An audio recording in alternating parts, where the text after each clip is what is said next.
Oke, bismillahirrahmanirrahim. Belajar membuat bisnis model kanvas secara singkat untuk pemula dalam pembelajaran jarak jauh, mata pelajaran produk kreatif dan kewirausahaan. BMC atau yang dikenal dengan bisnis model kanvas itu ditemukan oleh Alexander Osterwalder. Bisnis model kanvas merupakan alat atau cara pikir untuk memotret usaha kita dari sudut pandang yang lebih jelas dan utuh dengan cara yang lebih mudah menggunakan 9 elemen kunci. Pada dasarnya, bisnis model kanvas ini atau biasanya dasar bisnis itu ada 3 jenis, yaitu menciptakan, memberikan, dan menangkap nilai dari pelanggan. Ada. Nah, untuk 9 elemen kunci itu apa saja? Yang pertama itu ada customer segment. Customer segment meliputi yang pertama itu adalah mass market. Ya. Jadi perusahaan itu hanya memproduksi satu jenis barang atau jasa tertentu. Kemudian yang kedua adalah niche market. Biasanya targetnya itu lebih spesifik ya untuk produk-produk atau barang jasa yang ditawarkan. Kemudian yang ketiga adalah segmented atau biasanya produk atau barang jasa yang ditawarkan itu tergantung kebutuhan pasar. Biasanya lebih terarah. Kemudian multi-site platform. Biasanya melayani lebih dari 2 pelanggan. Kemudian diversified pelanggan dengan kebutuhan yang berbeda. Itu beberapa customer segment. Selanjutnya ada value proposition atau nilai yang ditawarkan untuk konsumen Anda. Misalnya ada produk atau jasa baru yang Anda tawarkan. Maka dari itu, value proposition yang harus ditambahkan adalah pertama ada nilai performance atau tampilan. Kedua, customization. Kemudian problem solving atau pemecahan masalahnya bisa dilihat dari desain, dari harga yang kompetitif, akses yang lebih memudahkan konsumen untuk mendapatkan barang atau jasa yang diinginkan, kemudian meminimalisir resiko yang terjadi, termasuk kayak kerusakan, jaminan, garansi, itu harus menjadi nilai tambah. Kemudian nilai status dan kenyamanan.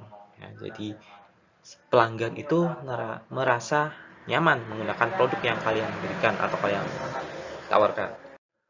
Kemudian yang ketiga adalah channel atau saluran yang Anda gunakan agar produk bisa menjangkau ke konsumen. Contohnya, menjual secara langsung, direct atau indirect, menjual tidak langsung.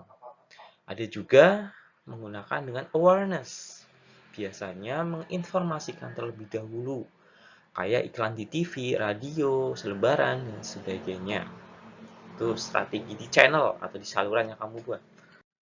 Kemudian kunci yang keempat itu adalah customer relationship. Adalah cara agar Anda terhubung ke pelanggan dengan tujuan agar mendapatkan pelanggan yang loyal ataupun pelanggan baru. Biasanya ciri-cirinya adalah yang pertama itu transaksional. Dua, personal assistance. Jadi ada karyawan khusus yang menangani pelanggan ke konsumen atau pelanggan yang menginginkan barang tersebut. Kemudian self-service atau pelanggan melayani dirinya sendiri. Automated service. Pelanggan tidak perlu ke toko untuk mendapatkan barang yang diinginkan. Kemudian community, menciptakan komunitas tertentu ya untuk mempermudah konsumen mendapatkan produk atau barang atau jasa yang diinginkan.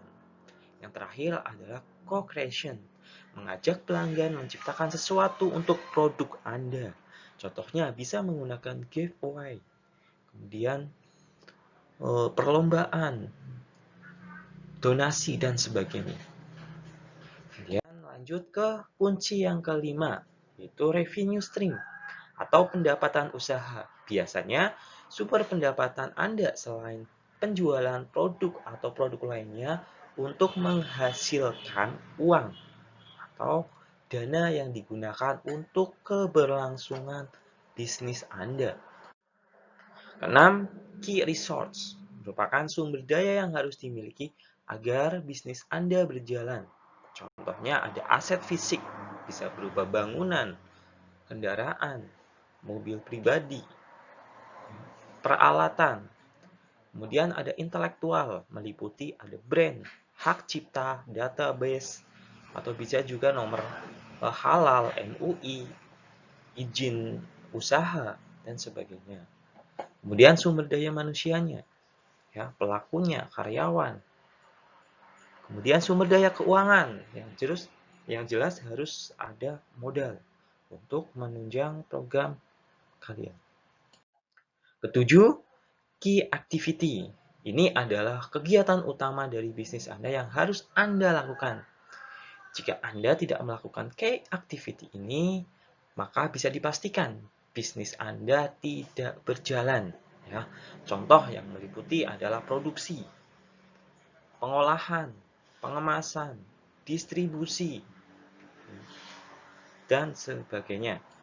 Kemudian yang ke-8, key partner atau mitra usaha. Biasanya pihak-pihak tertentu yang biasa atau bisa diajak kerjasama. Contohnya supplier, distributor, agent, perusahaan ekspedisi, dan lain-lain. Kemudian cost structure. Biasanya terdiri dari biaya tetap dan biaya tidak tetap. Nah, itu 9 elemen kunci model bisnis kanvas. Jadi kalian bikin satu model bisnis pada satu lembar kertas, tapi kalian bisa memetakan yang nantinya akan bisa memecahkan problem solving data-data kalian, di mana letak kegagalan, di mana letak keberhasilan Anda. Apakah kesalahannya ada pada customer segment, ada pada channel, key result, itu bisa kalian lihat dalam satu lembaran saja, atau kanvas. Kanvas itu satu lembaran. Nah, ini adalah beberapanya.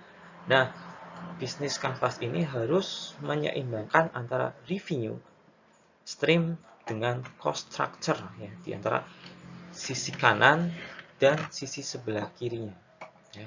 Bisa kalian lihat kalau revenue stream itu adalah pendapatan yang akan kalian dapatkan, ya, bisa dari customer relationship, customer segment, channel, itu ada di sebelah kanan, sedangkan di sebelah kiri atau biasanya pengeluaran itu cost structure, ya, meliputi key partner, key activity, key result. Nah, bagian ini value proposition atau nilai yang harus kalian tawarkan ke konsumen kalian, harusnya kalau kalian ingin lebih untung, revenue stream ini harus lebih besar daripada cost structure. Nah, gimana kalau masih lebih kecil? Otomatis itu kesalahan ada pada di sini, ya. Kalian harus meningkatkan lagi promosinya, mungkin nilai produknya, nilai tambahnya, kalian harus perbaiki di sini. Ataupun juga bisa kalian kurangi dari segi pengeluaran biaya, pengemasan, gaji pegawai, dan sebagainya. Nah, ini pemetaan.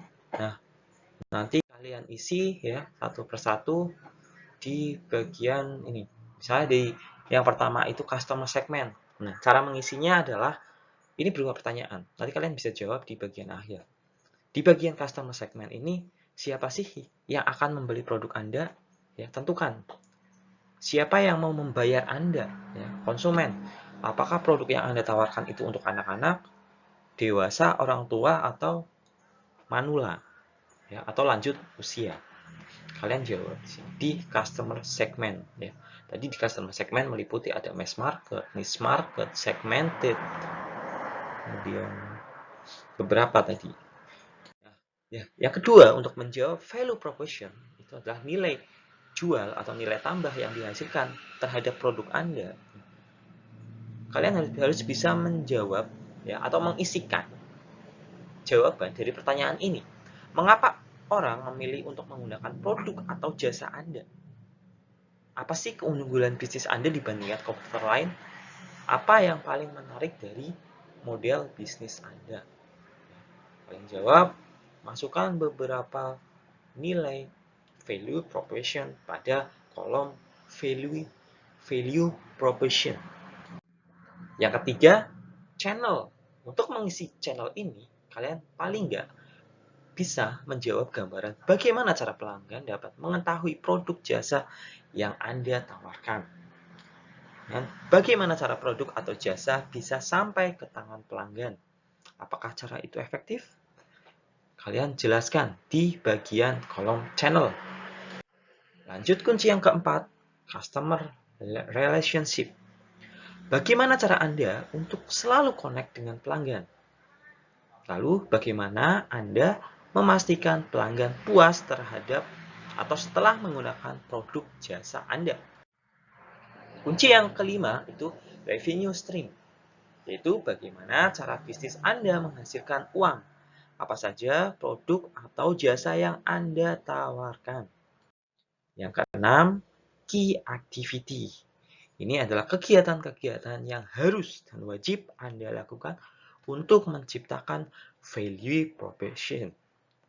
Termasuk strategi apa yang Anda gunakan dalam bisnis sehingga target perusahaan bisa tercapai. Selanjutnya adalah key resource. Biasanya berupa sumber daya utama yang harus Anda miliki untuk menjalankan bisnis Anda, seperti aset fisik, bangunan, alatan, termasuk intelektual Anda, yang dibutuhkan supaya dapat bersaing dengan bisnis yang serupa atau bisnis pesaing. Kedelapan, key partnership. Siapa yang dapat mengerjakan hal-hal kebutuhan perusahaan di luar key activities-nya. Siapa pihak supplier atau vendor yang paling menentukan kesuksesan perusahaan Anda. Yang terakhir, atau kunci ke-9, yaitu cost structure. Biasanya berupa pengeluaran apa saja yang dibutuhkan untuk menjalankan model bisnis ini. Komponen biaya apa yang dibutuhkan pada setiap elemen key activity, key resource, dan channel. Nah, itu adalah 9 kunci 9 elemen yang tertuang pada satu lembar kertas atau kanvas untuk memotret usaha Anda dari sudut pandang lain. Jadi, untuk mengerjakannya, kalian harus secara urut mengisikan dari nomor 1 sampai nomor 9. Ingat, harus secara urut. Ya.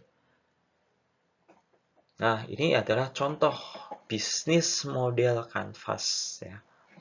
Ini perusahaannya saya contohkan adalah Strawberry Point Purbalingga. Ya.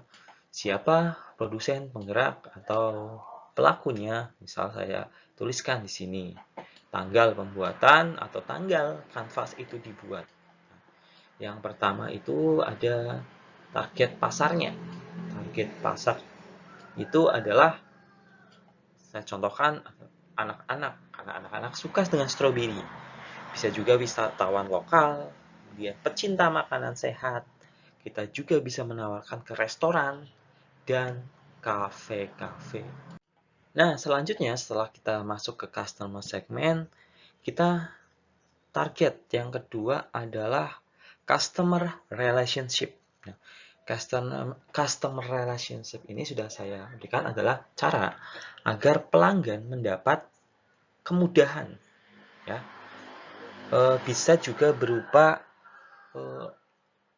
tadi apa? Bonus ya. Contoh adalah diskon dan promo ke toko oleh-oleh. Jadi kita memberikan diskon untuk menarik perhatian. Termasuk kayak awareness tadi, program giveaway. Jadi seolah-olah konsumen itu menciptakan sesuatu yang baru atau ide-ide, termasuk untuk kritik dan saran untuk produk kita supaya produk kita lebih berkembang dan maju. Selanjutnya yang ketiga itu channel. Nah, channel itu adalah bisa berupa e-commerce, ya, media sosial, toko oleh-oleh, dan lain-lain. Selanjutnya ke value proposition. Nah, nilai apa sih yang ditambahkan tadi? Adalah contohnya Strawberry Purbalingga merupakan produsen cemilan sehat berbahan dasar buah stroberi yang segar. Jadi yang kita tawarkan adalah atau berbahan dasar buah stroberi dengan kualitas utama atau yang primer. Kemudian meningkatkan daya saing produk oleh-oleh khas Purbalingga. Jadi mungkin jika sudah ada beberapa produk, nah kita memunculkan produk yang serupa tapi dengan nilai-nilai yang berbeda. Nah, itu. Selanjutnya pada revenue stream. Nah, ini adalah sumber pendapatan. Dari mana sih sumber pendapatan yang digunakan untuk keberlangsungan atau bisa digunakan untuk perputaran modal, ya. Bisa dari penjualan produk. Contohnya produk turunan, selai stroberi, dodol stroberi, ataupun sirup stroberi, ya. Selain kita menawarkan buah stroberi yang segar. Kemudian bisa juga menggunakan kunjungan atau menarik wisatawan, ya, dengan program wisata petik buah stroberi. Nah, termasuk kayak biaya tiket, parkir dan sebagainya. Itu ada pendapatan yang masuk selain penjualan produk, ya. Sampai sini paham ya? Oke. Nah, selanjutnya di sisi sebelah kiri. Nah, di sisi sebelah kiri ini adalah key partner, ya. Siapa saja yang diajak kerjasama, ya. Salah satunya kita petani stroberi, ya. Jelas sebagai pelaku utamanya. Kemudian ada pengepul stroberi, ya. Jaga-jaga untuk supaya bahan atau stroberi kita tidak habis. Kita pendekatan pada pengepul. Selanjutnya, pemilik toko oleh-oleh di kota Purbalingga itu sebagai sasaran atau target kerjasama kita. Nah, lanjut di key activity. Nah, aktivitas utama yang harus dilakukan. Yang pertama, membeli hasil panen stroberi dari petani stroberi. Nah, di key partners ini, ya, ada hubungannya. Kemudian mengolah stroberi segar menjadi produk jadi. Itu bagian dari kita, ya. Bisa berupa repacking atau bisa mengolah seperti yang tadi di review SIM untuk meningkatkan hasil pendapatan. Contohnya adalah selai stroberi, dodol stroberi, sirup stroberi, dan lain termasuk pengemasan, pengiriman ke ekspedisi, itu bisa. Kemudian key resource. Key resource itu eh, berupa aset, ya, yang dimiliki, termasuk kayak peralatan untuk mengemas, ya, sealer, terus plastik pengemas, ya, labeling, ya, stiker, kemudian lahan, itu aset fisik. Kalau kita punya lahan atau kebun sendiri itu lebih mudah, bisa digunakan juga sebagai aset atau wisata petik buah di revenue stream, ya, dan lain-lain bisa kalian paham. Kemudian yang terakhir itu ada cost structure, ya, meliputi bahan baku buah stroberi segar, untuk menggaji pegawai, biaya pengeluaran, proses pengolahan produknya menghasilkan biaya pengeluaran seberapa besar. Kita juga perlu biaya marketing, promosi, distribusi, biaya kemasan, packing, dan lain sebagainya. Ini contoh model kanvas, ya, bagi pemula untuk lebih mudah kalian membuat atau memetakan atau memotret bisnis yang akan kalian atau yang mungkin yang sudah kalian jalankan, ya. Itu nanti kalian ditugaskan serupa membuat BMC atau bisnis model kanvas kalian sendiri. Oke, itu saja dari Pak Guru.